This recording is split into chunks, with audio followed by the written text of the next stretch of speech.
2019 में जब से आर्टिकल 370 की मनसूखी हुई उसके बाद से भारतीय हुकूमत में मकबूजा कश्मीर में 50 से ज़्यादा इंफ्रास्ट्रक्चर प्रोजेक्ट शुरू किए हैं। उसमें नई सड़कें, रेलवे लाइंस, टनल्स और रिहायशी कॉम्प्लेक्स शामिल हैं। मोदी हुकूमत का दावा है कि ये प्रोजेक्ट्स इलाके में इकनॉमिक बेसिकली मुआशी इस्तेहकाम लाएंगे, लेकिन नाज़रीन यहाँ पर हकीकत बिल्कुल कुछ और है। बिल्कुल, और भारत के इन प्रोजेक्ट्स की वजह से सबसे ज़्यादा नुकसान कश्मीर के किसानों को हो रहा है। मिसाल के तौर पर पुलवामा में हुकूमत ने नेशनल इंस्टीट्यूट ऑफ टेक्नोलॉजी के लिए 600 एकड़ ज़मीन लेने का फ़ैसला किया है। ये ज़मीन इसमें ज़मीन जो है वो ज़्यादातर ज़रई ज़मीन है, उसमें बागात भी शामिल हैं जिन पर 4 मिलियन लोगों की लाइवलीहुड्स मुनसर करती हैं।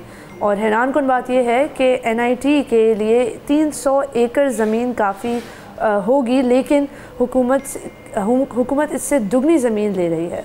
नाज़रीन, मलिक हारून नाम के एक लोकल किसान की कहानी इस जुल्म की अक्कासी करती है। उन्होंने अल जज़ीरा से बात करते हुए कहा कि उनके पास 1.5 एकड़ ज़मीन है जहां वो सेब, नाशपाती, आलू बुखारा और बादाम उगाते हैं।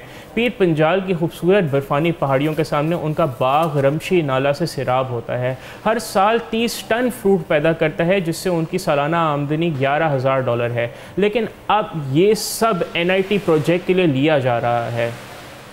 नाज़रीन, जब इस तरीके से ज़मीन का कब्ज़ा किया जाता है किसी कॉर्पोरेट प्रोजेक्ट को परसू करने के लिए, तो वहाँ सबसे बड़ी कंसिडरेशन जो होती है वो ये होती है कि वहाँ के जो मुकामी लोग हैं उनकी लाइवलीहुड्स का क्या होगा, क्या उनको किसी किस्म की कॉम्पनसेशन मिलेगी। या आपको ये भी बताएं कि जो ख़ास तौर पर हम इस इलाके की बात कर रहे हैं, इन इलाकों में ज़्यादातर लोगों के पास कोई और ज़रिया माश नहीं होता, वो इसी लैंड से ही सारी अपनी कमाई करते हैं। ये लोग भेड़ बकरियाँ पालते हैं, इनके जानवर भी इन्हीं ज़मीनों पर चलते हैं। एंटी करप्शन एक्टिविस्ट राजा मुजफ्फर भट्ट का भी कहना है कि लैंड एक्विजिशन का तरीका बहुत ही ज़्यादा आर्बिट्री है। लोगों को 1990 के कानून के तहत कॉम्पनसेशन दी जा रही है, जबकि आर्टिकल 370 की मनसूखी के बाद 2013 का कानून लागू होना चाहिए जो मार्केट रेट से 4 गुना ज़्यादा मुआवजा देने का हुक्म देता है। और नाज़रीन, ये पुलवामा के 10 गाँवों की कहानी है, बहुत बड़ा रकबा है। और अगर हम मज़ीद बात करें जो मकबूजा कश्मीर में रेलवे प्रोजेक्ट्स भी बड़ी तबाही का सबब बन रहे हैं। इस वक्त कश्मीर में सिर्फ एक रेलवे लाइन है जो बनी हाल को हारमोला से जोड़ती है, लेकिन अब हुकूमत 5 नई लाइन्स बना रही है जिनके लिए सैकड़ों एकड़ ज़मीन ली जाएगी। देर हमा के गाँव में ग़ुलाम मोहम्मद 73 के पास 1.5 एकड़ ज़मीन है जिसमें हज़ारों सेब के दरख्त हैं। हर साल $13,000 की उनको आमदनी होती है। लेकिन उन्होंने जब अल जज़ीरा को इंटरव्यू दिया तो उसमें उन्होंने बताया कि उनकी अब 1 एकड़ ज़मीन रेलवे स्टेशन के लिए ली जा रही है। नाज़रीन, ये इससे जो एक साबित होता है कि भारत अपनी मकामी आबादी यानी जो मेन लैंड इंडिया है उसको वहाँ से मूव करके मकबूजा कश्मीर में वहाँ पे शिफ्ट करना चाहता है, ये मंसूबे बना के, ताकि जो एक वहाँ का एक समझे कॉम्पोजिशन ऑफ पॉपुलेशन है उसका बैलेंस ख़राब किया जाए। और ये मतलब ये एक ऐसा शो है जो we all know very well about how this kind of thing plays out. यहाँ ये भी बताएं कि देरहामा में 150 घर हैं जिनमें से 80 घर जो है वो उनकी इनकम के ज़रिए इस वक्त ख़त्म हो चुके हैं।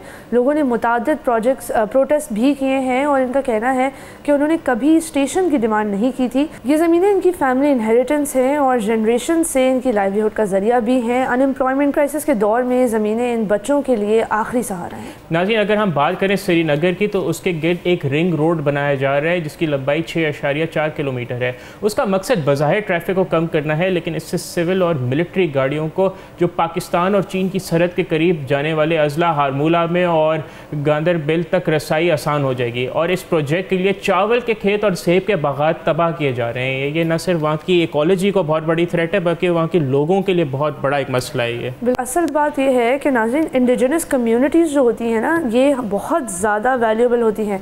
अगर कोई बहुत ज़्यादा हज़ारों सालों से कोई कम्युनिटी बलूचिस्तान में वाक़े है और या सिंध में वाक़े है तो जाहिर सी बात है हमें उनकी कदर करनी चाहिए। सिमिलरली इंडिया को भी जो भी इनकी आदिवासी कम्युनिटीज़ हैं, इंडिजिनस कम्युनिटीज़ हैं, ट्राइबल कम्युनिटीज़ हैं, इनकी कदर करनी चाहिए क्योंकि यही वो लोग हैं जिनकी वजह से आज तक हमारे पास कुछ ना कुछ ज़मीनी ख़जाने मौजूद हैं, मिनरल रिसोर्सेज अभी तक मौजूद हैं, जंगलात मौजूद हैं।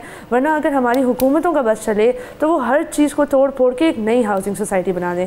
यहाँ भी हम यही देख रहे हैं कि इंफ्रास्ट्रक्चर प्रोजेक्ट्स पर फुल जोर है, लेकिन जो इंडिजिनस कम्युनिटीज़ के राइट्स हैं वो बिल्कुल नहीं। और जो भारत का मेन मकसद है, जैसे मकबूजा कश्मीर में ये जो माओइस्ट को कुचल रहे हैं, उसका मकसद यही है कि वो अपनी उजारादारी वहाँ पे कायम करें। जैसे जो इंफ्रास्ट्रक्चर प्रोजेक्ट्स हैं वो क्यों बनाए जा रहे हैं कि वहाँ पे इकोनॉमिक अट्रैक्शन पैदा की जाए बाहर से आने वालों के लिए, कि वो फिर कश्मीर में, ताकि वहाँ की कॉम्पोजिशन चेंज हो जाए। सब्सक्राइब करें और बेल दबाएं ताकि कोई खबर रह न जाए।